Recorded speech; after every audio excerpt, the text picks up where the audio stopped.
Alhamdulillah, stok pupuk PSB saya masih banyak. Pupuk karya sendiri atau yang kita kenal dengan pupuk fotosintesis bakteri. Ini persiapan saya untuk memupuk tanaman di kebun saya. Di antaranya yang paling utama persiapan untuk memupuk tanaman jahe saya. Di luar itu juga banyak tanaman yang bisa kita pupuk dengan ini. Bahkan semua jenis tanaman bisa kita pupuk dengan menggunakan pupuk ini. Ini adalah salah satu termasuk pupuk organik. Jadi buat teman-teman para petani, mari kita berusaha menjadi petani cerdas untuk tidak senantiasa mengandalkan pupuk kimia. Karena pupuk kimia juga berpengaruh terhadap kesuburan tanah itu sendiri. Terlalu sering kita pupuk dengan menggunakan pupuk kimia, maka tanah akan menjadi padat. Maka mari berlaku menjadi petani cerdas. Di antaranya kita berusaha sendiri dengan karya kita dengan membuat pupuk organik. Di antaranya adalah banyak jenis pupuk organik, tapi yang saya sampaikan, yang saya perlihatkan ini jenis pupuk organik fotosintesis bakteri untuk membantu proses fotosintesis, atau kalau pada tanaman itu proses memasak pada tanaman. Jadi diantaranya adalah ini dengan bahan-bahan yang mudah, murah, praktis. Bahannya cukup untuk satu butir telur bisa kita jadikan menjadi 3 botol ini. Di antaranya bahan-bahannya air itu sendiri. Air kita bisa ambil dari air kolam, air sumur, atau air hujan. Kalau bisa jangan air PDAM karena mengandung kaporit. Toh kalau tidak ada, kepepet terus dengan air PDAM boleh, dengan catatan air PDAM diendapkan dulu kurang lebih 1 hari. Jadi baru kita ambil air atasnya, yang mengendap jangan, karena itu mengandung kaporit. Oke, teman-teman petani pencinta tanaman, berusaha berkarya untuk membuat tanamannya itu tidak tergantung kepada pupuk kimia ataupun fungisida kimia. Kita juga bisa membuat fungisida organik banyak dengan menggunakan bahan-bahan dapur. Berusaha menjadi petani dan pengkonsumsi tanaman organik yang cerdas. Selaku pembeli juga paling tidak boleh pilih-pilih. Bisa tanya tanamannya menggunakan pupuk apa. Sah-sah saja, boleh-boleh saja menggunakan pupuk kimia, tapi paling tidak kita punya pilihan. Akan lebih baik menggunakan pupuk organik karena tidak mengandung zat kimia. Satu contoh, tanaman buah-buahan atau tanaman sayur-sayuran, kadang-kadang kita nggak tahu, para petani menjelang mau dipanen itu buahnya disemprot agar supaya kelihatan bersih, tidak ada binatang-binatang yang memakan tanaman atau buah-buah atau sayuran itu sendiri. Jadi kelihatan cantik, padahal kita nggak tahu itu disemprot menggunakan pupuk kimia.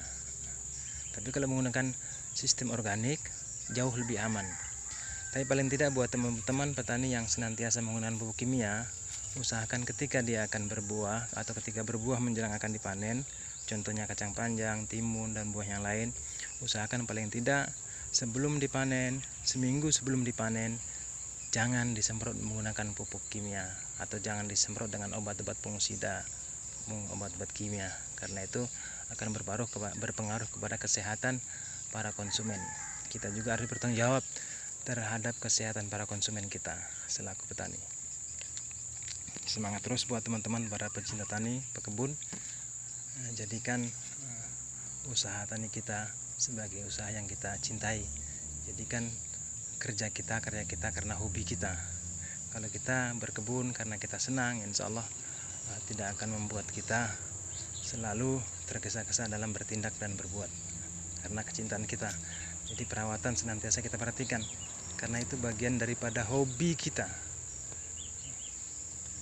Teman-teman silakan kalau ingin belajar atau bahkan mungkin yang sudah bisa, bantu di-share ke teman-teman yang lain cara membuat pupuk organik PSB. Ini kalau menurut saya ini tetap namanya bagian daripada pupuk, walaupun namanya fotosintesis bakteri. Awal mulanya pembuatan pupuk seperti ini, PSB ini, saya baca di literatur dan juga dari info dari teman-teman di grup pertanian. Ini awal mulanya yang menemukan fotosintesis bakteri ini adalah orang Thailand. Makanya banyak produk-produk impor dari sana, dari luar negeri masuk ke Indonesia. Kenapa? Buah-buahannya bagus, atau jenis-jenis palawija, jenis bumbu-bumbu itu bagus karena dia menggunakan pupuk ini. Dan inilah salah satu ide penemuan awal dari orang Thailand, dan kita ambil ilmunya. Sekalipun itu dari luar, kalau itu bagus kita ambil, kita praktekkan. Dan saya juga sudah mulai mempraktekkan ini, dan memang terbukti ketika setelah kita semprot dengan menggunakan fotosintesis bakteri ini, daunnya 5-7 hari ke depan akan berubah. Daunnya itu bisa kelihatan mengkilat, lebih keras, batangnya lebih keras, tidak mudah patah kalau tanaman muda. Dan ini bisa digunakan pada tanaman pada masa vegetatif dan masa generatif. Masa generatif untuk pembungaan, itu buahnya jauh lebih bersih, jauh lebih sehat, jauh lebih bagus ketimbang tidak menggunakan pupuk ini. Kita tanam jahe, kita aplikasikan setiap minggu sekali, insya Allah jahenya akan rimpangnya bagus, besar, berisi, padat. Oke teman-teman, demikian info dari saya, mudah-mudahan bermanfaat untuk teman-teman yang ingin bertanya-tanya, ingin belajar cara membuat pupuk sintesis bakteri ini, bisa komen di kolom komentar. Assalamualaikum warahmatullahi wabarakatuh.